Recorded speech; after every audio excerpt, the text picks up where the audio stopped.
Back to back ത്രീഞ്ചൽ അത് ഏതൊരു മനുഷ്യൻ്റെയും മുഖത്തെ പ്രസാദം കെടുത്തും. ഏതുപോലെ? സതീശൻ്റെ മുഖം പോലെ. കഴിഞ്ഞ ദിവസം വയനാട് ചൂരൽമലയിലെ പുനരധിവാസവുമായി ബന്ധപ്പെട്ട ടൗൺഷിപ്പിൻ്റെ തറക്കല്ലിടൽ അത് കണ്ടു നിന്ന സതീശൻ്റെ മുഖത്തെ രക്തയോട്ടം നഷ്ടപ്പെട്ടിരുന്നു. പിന്നാലെ മുഖ്യമന്ത്രിക്കെതിരെ മനോരമയും സതീശനും സംഘികളും ചേർന്ന് കെട്ടിപ്പടുത്തുകൊണ്ടുവന്ന മാസപ്പടി അത് കോടതിയുടെ വരാന്തയിൽ പോലും നിൽക്കില്ലെന്ന് ഉറപ്പായപ്പോൾ സതീശൻ്റെ ഇന്നത്തെ മുഖഭാവം നോക്കിയേ. സാധാരണഗതിയിൽ ഒരു വാർത്താ സമ്മേളനത്തിന് വന്നാൽ എത്ര പ്രസന്നവതനായിരിക്കും സതീശൻ്റെ ആ തിരുമോന്ത. പക്ഷേ ഇന്നും നോക്കിയേ, ഓ അശ്രീകരം, വല്ലാത്തൊരു ചവർപ്പ് പോലെ ഇല്ലേ? വന്നുടനെ ചിരിയൊന്നും അങ്ങോട്ട് ഫിറ്റ് ചെയ്യാൻ പറ്റുന്നില്ല. മൊത്തം ഫ്ലോപ്പായ ഒരു മുഖഭാവമുണ്ട്. അതിന് പിന്നാലെ ചോദ്യങ്ങൾക്കുള്ള മറുപടി, അതായത് മെഴുകുകയാണ്. സതീശൻ മെഴുകി ഉരുളുകയാണ്. അതായത് എങ്ങനെയും പിടിച്ചു നിർത്തണമല്ലോ. കോടതി വരാന്തയിൽ നിന്ന് ചവറ്റുകുട്ടയിലേക്ക് എടുത്തെറിഞ്ഞ മാസപ്പടി കേസിൽ ഒരു തരത്തിലും വിജിലൻസ് അന്വേഷണം വേണ്ട എന്ന് കോടതി പറയുമ്പോൾ അത് PMLA ആക്ട് എന്നൊക്കെ പറഞ്ഞ് തള്ളി പാവപ്പെട്ട ആൾക്കാരെ പറ്റിക്കാൻ ശ്രമിക്കുകയാണ്. എങ്ങനെ? ബാങ്ക് അക്കൗണ്ട് വഴി ട്രാൻസ്ഫർ ചെയ്ത പണം രേഖയുള്ള പണമാണ്. ആ രേഖയുള്ള പണം അത് അനധികൃത സ്വത്തെന്നൊക്കെ പറഞ്ഞാൽ എന്തോ ഒരു വിവരക്കേടാണ്. ജീവിച്ചിരിക്കുന്ന അല്ലെങ്കിൽ സഞ്ചരിക്കുന്ന വിവരക്കേടാണ് സതീശനെന്ന് പറയേണ്ടി വരികയാണ്. പിന്നെ കേരളത്തിലെ കുറച്ച് ആൾക്കാരെ തെറ്റിദ്ധരിപ്പിക്കാൻ വേണ്ടി 2 കമ്പനികൾ തമ്മിലുള്ള ഇടപാടിൽ അവർ അതിന് കൊടുത്ത പ്രതിഫലം, അതും ബാങ്ക് അക്കൗണ്ട് വഴി, ആ പണം അനധികൃതമെന്നൊക്കെ പറഞ്ഞാൽ മണ്ടപോയ തെങ്ങെന്നല്ലാതെ പിന്നെ എന്തെന്നാണ് ഇതിനെയൊക്കെ വിളിക്കുക? എന്തായാലും തുടർച്ചയായി 2ാമത്തെ തിരിച്ചടി കിട്ടി കരണം കറങ്ങിയ സതീശൻ ഒപ്പം നിന്ന് വിശ്വസിച്ച മാത്യു കുഴൽ കൊടുത്ത പണി, ആ പണിക്ക് പിന്നാലെ സ്ഥിരം കസ്റ്റമേഴ്സായിട്ടുള്ള മാപ്രകൾ എത്തിയപ്പോൾ ആ പ്രതികരണം ഒന്ന് കേൾക്കുകയും ചെയ്യണം. മറുപടി പറഞ്ഞിട്ട് ഓടിക്കളഞ്ഞ സതീശനെയും കൂടി നിങ്ങൾ തുടക്കത്തിൽ കാണണം. അത് ഇപ്പം കേസ് കൊടുത്ത മാത്യു കുഴൽനാടൻ അതുമായിട്ട് മുന്നോട്ട് പോകുമെന്ന് പറഞ്ഞിട്ടുണ്ട്. ഇങ്ങനെ ഒരു സതീശനെ കണ്ടിട്ടുണ്ടോ?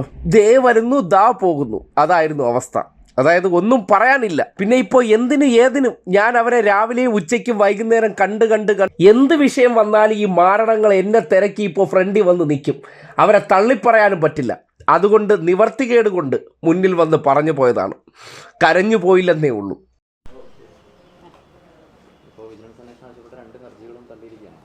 അത് എന്താണ് അതിൻ്റെ വിശദാംശങ്ങളെന്ന് എനിക്കറിയില്ല. ഏത് ഗ്രൗണ്ടിലാണ് തള്ളിയിരിക്കുന്നതെന്ന് അറിയില്ല. ഇതിൽ 2 തരത്തിലാണ് ഈ കേസുള്ളത്. ഒന്ന്, ഏതെങ്കിലും ഒരു ഫേവർ ചെയ്തു കൊടുത്തതിന്, എന്തെങ്കിലും ഒരു ആനുകൂല്യം ചെയ്തു കൊടുത്തതിൻ്റെ പേരിലാണ് CMRL കമ്പനി ഈ അക്കൗണ്ടിലേക്ക് പൈസ ഇട്ട എന്നുള്ള പ്രശ്നം. അതാണെങ്കിലാണ് വിജിലൻസ് വരുന്നത്. അപ്പോൾ അത് തെളിയിക്കണം.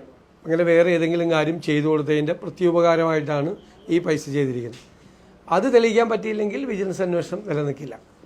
എനിക്ക് വിശദാംശങ്ങൾ അറിയില്ല. 2ാമത്തെ കേസ് ഇത് PML ആക്ട് വരുന്നതാണ്, prevention of money laundering act വരുന്നതാണ്. ആദ്യത്താണെങ്കിൽ പ്രിവെൻഷൻ ഓഫ് കറപ്ഷൻ ആക്റ്റാണ്, PC ആക്റ്റാണ്. PC ആക്ട് വന്നെങ്കിൽ ഒരു ഫേവർ ചെയ്ത് കൊടുത്തതിന് പകരമായിട്ട് കൈക്കൂലി പോലെ മേടിച്ചിരിക്കുന്ന ഒരു പണമാണെങ്കിലാണ് അത് ഈ prevention of corruption act PC act വരുന്നത്. ഇത് അതല്ല, ഇത് മണി ലോണ്ടറിങ് ആക്റ്റാണ്. പണം കൈമാറ്റം ചെയ്തിരിക്കുന്നതാണ് വേറെ തരത്തിൽ. അപ്പോൾ അതിൻ്റെ പേരിൽ SFIയുടെ കേസ് നടക്കുന്നുണ്ട്. SFIയുടെ കേസ് കുറേ നാളായി നടക്കുന്നു. അത് SNC ലാവ്ലിൻ കേസ് പോലെ തന്നെയാണ്. SNC ലാവ്ലിൻ കേസ് സുപ്രീം കോടതിയിൽ, ഇതിപ്പോൾ ഹൈക്കോടതി വന്നപ്പോൾ തന്നെ ഒരുപാട് ജഡ്ജിമാർ അത് ഒഴിഞ്ഞു. ആ കേസ് എടുക്കാൻ വേറൊരു ജഡ്ജി അവസാനം എടുത്തു. അദ്ദേഹം അത് തള്ളി. അതിൻ്റെ മീതെയാണ് സുപ്രീം കോടതിയിൽ 33, 34, 35 പ്രാവശ്യമായി ഇപ്പോൾ അത് മാറ്റിവെക്കുന്നു. ഇതിനൊക്കെ ഒരു അനിശ്ചിതത്വമുണ്ട് ഈ കേസുകൾക്കെല്ലാം, ഗൗരവതരമായ അനിശ്ചിതത്വമുണ്ട്.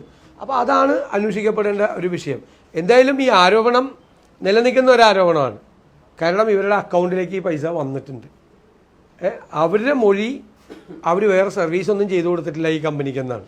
അപ്പോൾ കമ്പനിക്ക് സർവീസ് ചെയ്തു കൊടുക്കാതെ എന്തിനാണ് ഈ പണം ഇട്ടതെന്നുള്ളൊരു ചോദ്യമാണുള്ളത്. അതാണ് ഈ PML ആക്ട് അനുസരിച്ചിട്ട് SFI അന്വേഷിച്ചുകൊണ്ടിരിക്കുന്ന അല്ലെങ്കിൽ ED അന്വേഷിച്ചുകൊണ്ടിരിക്കുന്ന കേസ് എന്ന് പറയുന്നത്. എൻ്റെ വിശദാംശങ്ങൾ പുറത്തു വരട്ടെ. എന്തായാലും ആ അക്കൗണ്ടിലേക്ക് പണം വന്നിട്ടുള്ളത് യാഥാർത്ഥ്യമാണ്. ഇത് നിയമപരമായ ലീഗലായിട്ടുള്ള പ്രശ്നമാണ്. വിജിലൻസ് കേസാണോ നിലനിൽക്കുന്നത്, അല്ലെങ്കിൽ മണി ലോണ്ടറിങ് ആക്റ്റാണോ PC ആക്റ്റാണോ നിലനിൽക്കുന്നത് എന്നുള്ളത് നിയമപരമായ പ്രശ്നം. അത് കോടതിയുടെ വിശദാംശങ്ങൾ വന്നാൽ മാത്രമേ നമുക്ക് പറയാൻ പറ്റൂ. അങ്ങനെ അതെങ്ങനെയാണ് UDFൻ്റെ രാഷ്ട്രീയ ഇത് ഉള്ളതാണല്ലോ, കേസ് ഉള്ളതാണല്ലോ, കേസ് നിലവിലുണ്ട്. അപ്പോൾ അത് വിജിലൻസ് നിൽക്കുമോ അല്ലെങ്കിൽ PML ആക്ട് നിൽക്കുമോ എന്നുള്ളൊരു നിയമപ്രശ്നമാണ്. എന്തായാലും ഒരു കേസ് നടക്കുന്നുണ്ടല്ലോ. Prevention of money laundering act അനുസരിച്ചുള്ള കേസാണല്ലോ SFI അന്വേഷണം അത് നിൽക്കുന്നുണ്ടല്ലോ. UDF എന്താ തിരിച്ചടി? അത് ഇപ്പം കേസ് കൊടുത്ത മാത്യു കുഴൽനാടൻ അതുമായിട്ട് മുന്നോട്ട് പോകുമെന്ന് പറഞ്ഞിട്ടുണ്ട്. രാജ്യത്തെ ഒരു പ്രതിപക്ഷ നേതാവിന് ഇങ്ങനെ ഒരു ഗതികേട് വന്നിട്ടുണ്ടാവില്ല. ന്യായീകരിച്ച് വയ്യ. സാധാരണ കുറ്റം പറച്ചിലായിരുന്നെങ്കിൽ ഇപ്പോൾ സ്വന്തം നിലയ്ക്ക് എല്ലാ കാര്യത്തിലും ന്യായീകരണം മാത്രമാണ് വേണ്ടത്. മാത്യു കുഴലിനെ പോലെ ഈ എക്സിക്യൂട്ടീവായിട്ട് വന്നിട്ട് 8ൻ്റെ പണി തരുന്ന ഒരുത്തൻ, അവൻ പാതിവില തട്ടിപ്പിൽ പണി തന്നു. അവൻ നേരത്തെ എക്സാലോജിക്കുമായി ബന്ധപ്പെട്ട് GST ആരോപണം ഉയർത്തി ഒരു 8ൻ്റെ പണി തന്നു. അതായത് അക്കൗണ്ട് വഴി പണം വാങ്ങിയത് കള്ളപ്പണമാണെന്ന് പറഞ്ഞു. ഞാൻ ഏറ്റുപാടി തേഞ്ഞതാണ്. ഇപ്പോൾ വിജിലൻസ് കേസിലൂടെ ഞാൻ വീണാ വിജയനെയും പിണറായി വിജയനെയും ഞാൻ പെടുത്തുമാശാനെ എന്ന ആത്മവിശ്വാസം കൊടുത്തിട്ട് പോയിട്ട് അവൻ മുങ്ങേം ചെയ്ത് ഞാൻ കിടന്ന് മെഴുകി നിരകേണ്ട അവസ്ഥയായി എന്നുള്ളതാണ് സതീശൻ്റെ മുഖഭാവം. അതുകൊണ്ടാണ് ഏറ്റവും ഒടുവിൽ ഓടിക്കളഞ്ഞത്. എന്തായാലും കേരളത്തിൽ വരുംകാല രാഷ്ട്രീയങ്ങൾ അടുത്ത തെരഞ്ഞെടുപ്പിലേക്ക് അടുത്തടുത്ത് പോകുമ്പോൾ പല കള്ളക്കുഴികളൊക്കെ കുഴിച്ചുകൊണ്ടിരുന്നവർ ആ കുഴിയിൽ സ്വയം ചെന്ന് ചാടുന്ന അവസ്ഥയാണ് ഉണ്ടാകുന്നത്. അതായത് ആരെയാണോ പെടുത്താൻ ശ്രമിക്കുന്നത് അയാൾ പെടുന്നില്ല, സ്വയം പെടുന്ന ഗതികേടിലേക്ക് പ്രതിപക്ഷം എത്തുന്ന സുന്ദര കാഴ്ചകളാണ് ഓരോ ദിവസവും പുറത്തു വരുന്നത്. വന്നതൊക്കെ മനോഹരം, വരാനിരിക്കുന്നതെല്ലാം അതിമനോഹരമായിരിക്കുമെന്ന് വേണം ഇപ്പോൾ അനുമാനിക്കേണ്ടത്.